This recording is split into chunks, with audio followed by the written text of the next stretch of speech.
Hello, ladies and gentlemen.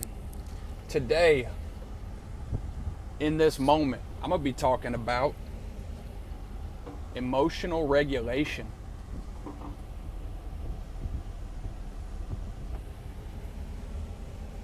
Emotional stability.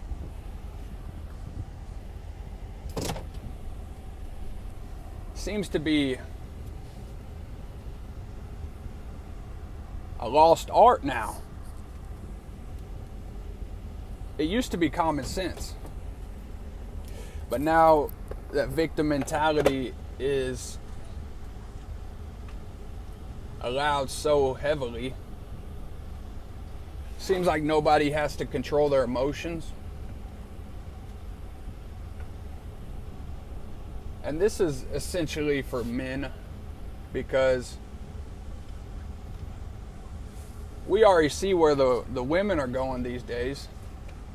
If it keeps going the way it is, conservative women don't speak up because men don't want to speak against women and women's rights and all this jazz because we feel like we don't have a voice to do that because the way the feminology I don't know if that's a word, but the way that the feminist movement has been going, they say men have no right to speak on the babies and whatnot. But I digress.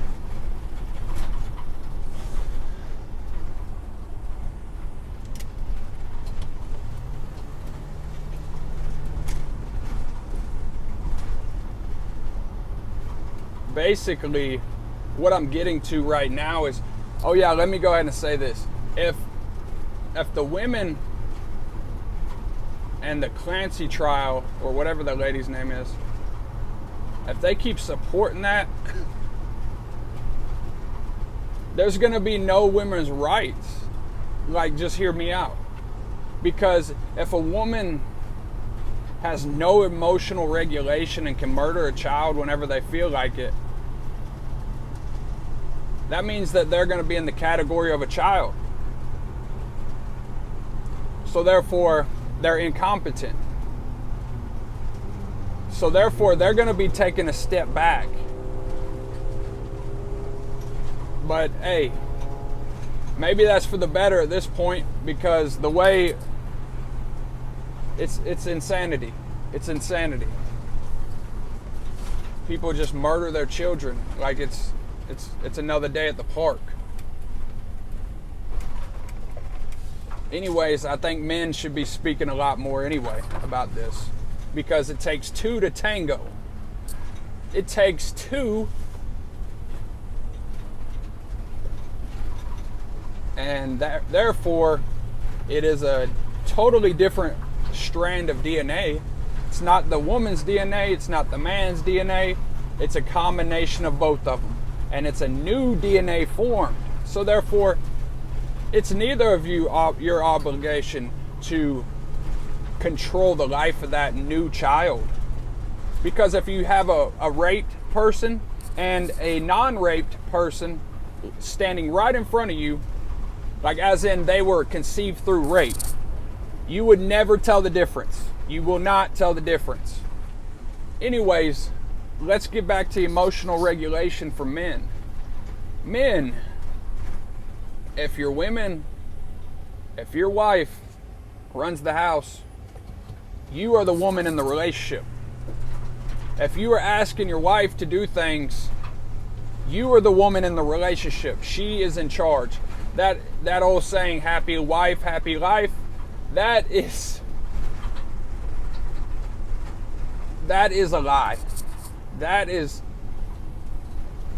subservient men have been pushing that for so long that it became normal. If a man is in charge of the finances and in charge of the house, he has to make the decisions. She shouldn't be making decisions. She doesn't want you to ask her. She wants you to make the decisions. The reason she tells you, tell me this, that, and the third, is because she doesn't trust your judgment.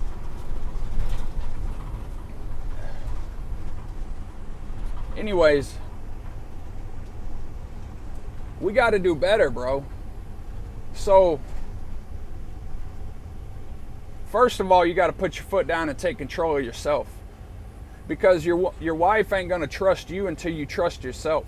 Until you take care of yourself, until you have disciplines implemented in your life and you have a routine that is making sure that you go forward, that you're executing on your goals. Not only your work goals, but you have something outside of work that you're moving towards. So the reason all of this is, going together so well, the reason all this flows together is discipline equals freedom.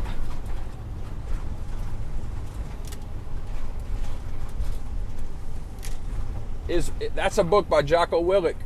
So the reason it's freedom is because you're not consumed by all the distractions. Because whenever you have discipline in your life, it makes way for other areas of your life to flourish.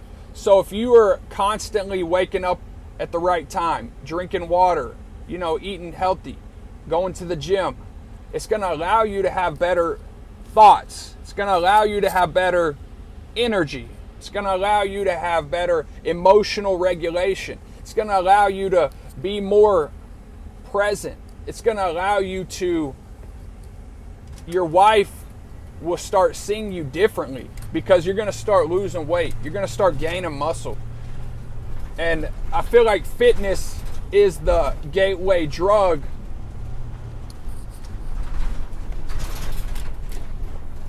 Fitness is the gateway drug to discipline. Fitness is the gateway to discipline. And the reason that is because if you're unfit and you're fat, most people don't trust you, bro. I'm just going to be straight up with you. Most people don't trust you because they know you're not making the best decisions in your life. Because look at your body. It's carried over into your self-worth, into your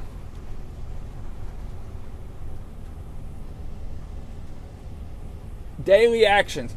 If you make one bad decision, just think about it like this. If you make one bad decision, like you wake up in the morning and you sleep past your alarm and you're late for work, let's just say.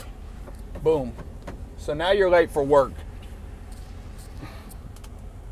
And now that decision leads to another one. You forgot to make your lunch, right, from home. So now you got to go eat McDonald's for breakfast or lunch or both. Boom. And you planned on going to the gym that day, but you get off work and you're feeling tired and groggy, so you just go home. And instead of going to the gym, you grab some beers and you start playing video games. Whatever. One day it won't harm you, right? Whatever.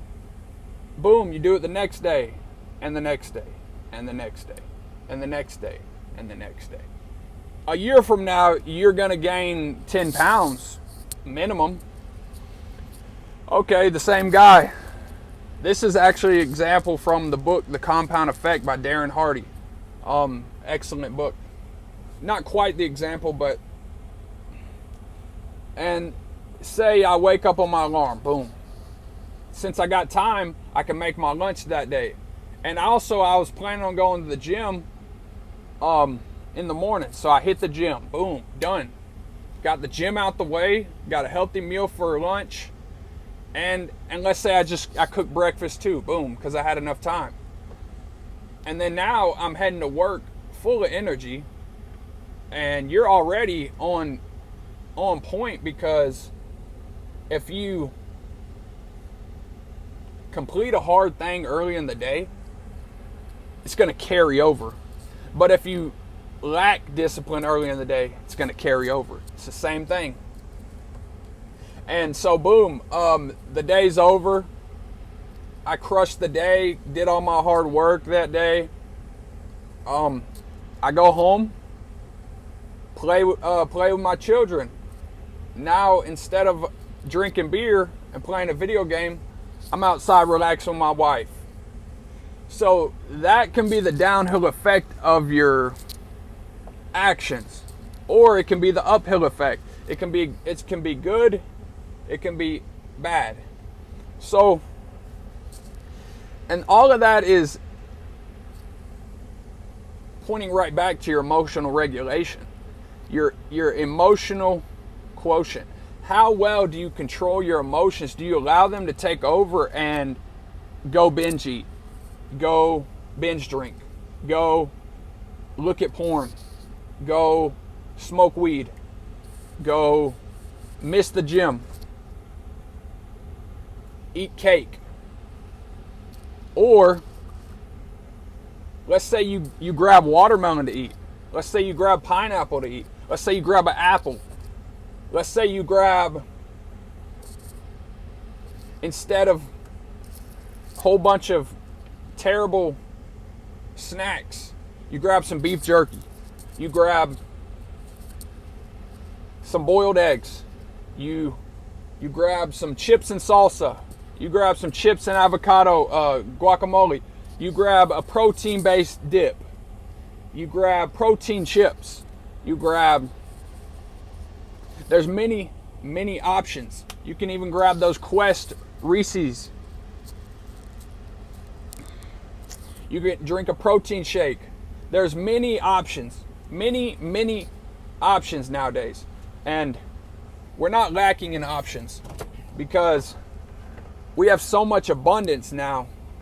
We can choose eating healthy, or we can choose eating the poison that these places place in front of us that only gives them money and destroys your body, while at the same time destroying your mind and causing you to go to big pharma. Now you get pharmaceuticals, preservative foods, and they're not going to heal you because they don't really care to heal you. They'll just numb you.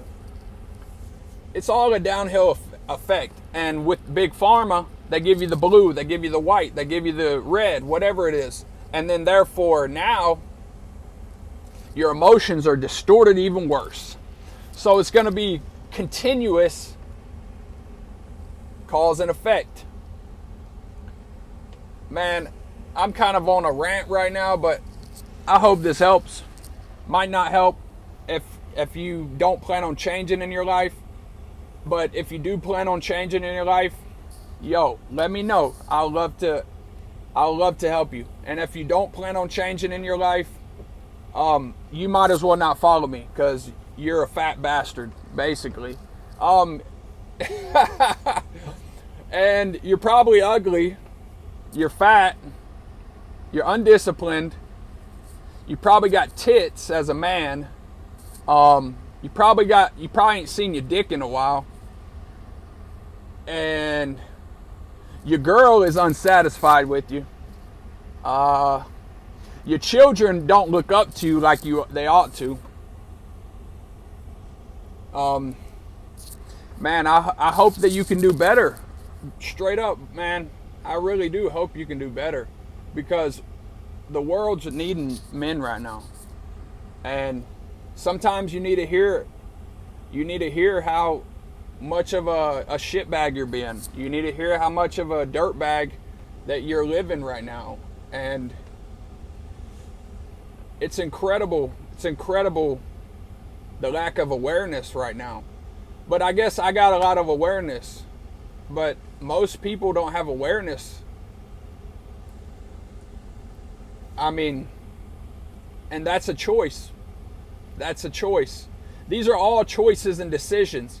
And your decisions are going to create who you are. Your actions are going to create who you are. And regardless of what anybody tells you, what you hear, it's your decisions. It's no one else that's going to help you, bro. No one else can help you. The Most High God, Jesus Christ, of course, it's balanced. He comes, but you got to go to Him. He doesn't just pour blessings into your life. The reason why is because we will disrespect and neglect the Lord. That's why he doesn't do that. Grace is a doorway, not a doormat.